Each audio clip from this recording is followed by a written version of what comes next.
Hi everyone, I'm Brian from Ambedded Technology and welcome to our channel. Today we're going to talk about something that keeps a lot of IT admins up at night, high availability, specifically how to design a Proxmox architecture that is so bulletproof you can sleep soundly knowing your services won't go down even if a server completely dies. If you're using or evaluating Proxmox for your business, you've definitely heard of high availability. We all know the main selling point. If one server's hardware fails, PVE automatically restarts your virtual machines on another node. Sounds perfect, right? But here's the reality check. In my 20 years of experience with storage architecture, I found that 80% of so-called HA failures aren't because of the compute node. They are caused by the storage system. Think about it. If your data lives on a local disk and that server crashes, your data is effectively trapped inside that dead box. HA can't save you because the data is locked away. Or maybe you're using a traditional NAS or a SAN with dual controllers. If that one storage appliance dies, your entire cluster and every single virtual machine vanish instantly. That is the definition of a single point of failure. So today I'm going to show you how to use Ceph, a distributed storage system, to fix this. It is the missing piece of the puzzle for true Proxmox high availability. Before we get into the how-to, let's quickly break down the three main storage options in the Proxmox world and see where they actually fit. First, we have local storage, like ZFS or LVM. This is great for standalone servers, testing labs, or when you need crazy fast disk IOPS. But its fatal flaw is that servers can't share it. Sure, ZFS has replication, but if a crash happens, you risk losing recent data. Your RPO isn't zero, and you usually have to fix it manually.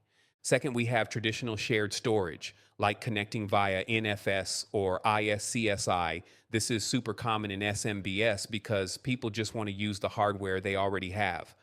But the pain point here is scaling.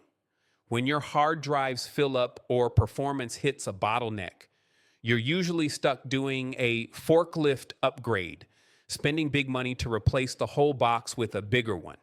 And again, that single box is your weakest link. Finally, the third type is distributed storage, which is Ceph. If you are running mission-critical workloads that need 24/7 uptime or your data keeps growing, Ceph isn't just a good choice, it's your best choice.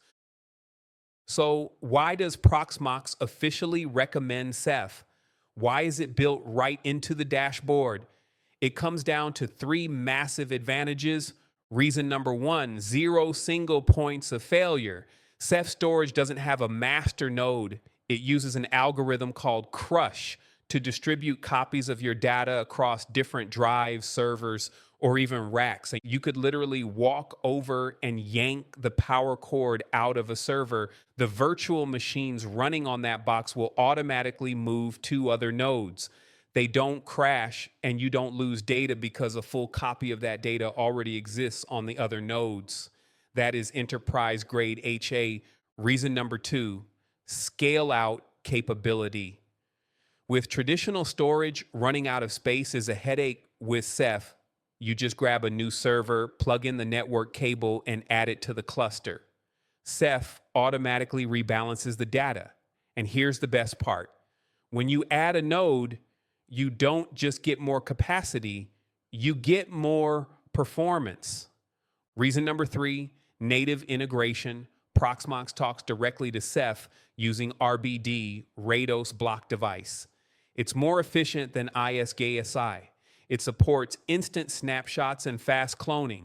This makes backing up or spinning up new virtual machines incredibly fast. Once you decide to go with Ceph, the most common question I get is, Brian, should I do Hyper-Converged HCI or build a separate standalone Ceph cluster? Honestly, there is no right answer. It depends on your scale. Let's talk Hyper-Converged first. This is the most common setup. Your Proxmox nodes run both your virtual machines and your Ceph storage. The pros: It saves money on hardware and it's easy to manage from a single web interface. This is perfect for clusters with 3 to 10 nodes. But here is a major warning. You have to watch out for resource contention. When Ceph needs to heal itself or rebalance data, it gets hungry. It eats up CPU and network bandwidth. If you haven't planned for this, your virtual machine performance is going to take a hit. Also, the Proxmox U only manages the basics, block storage, and Ceph file system. If you want advanced features like S3 object storage or NVMe over Fabric, you're mostly stuck using the command line. Now let's look at the second option, external independent clusters. This means separating the roles. One group of servers just runs virtual machines, another group just runs Ceph. The pros, stability and isolation. Your storage load never interferes with your compute load. Plus, you can turn this Ceph cluster into a shared storage platform for your whole company, serving S3 or NAS to other applications, not just Proxmox. This is the way to go if you have petabyte scale data or need independent scaling. To wrap this up, if you want your Proxmox environment to be truly enterprise ready, here's my advice. First, choose distributed storage. If you care about data safety and business continuity, Ceph is the answer. Second, start small but plan big. You can start with HCI for a medium deployment, and as you grow, migrate to an external cluster. Always remember, storage is the foundation of IT. Only when the foundation is solid can you and your applications run smoothly and sleep soundly. If you want to know more about Ceph performance tuning, network planning, or how to actually migrate from HCI to an external cluster, drop a comment below. We'll make more videos based on what you need. I'm Brian, and I'll see you in the next one.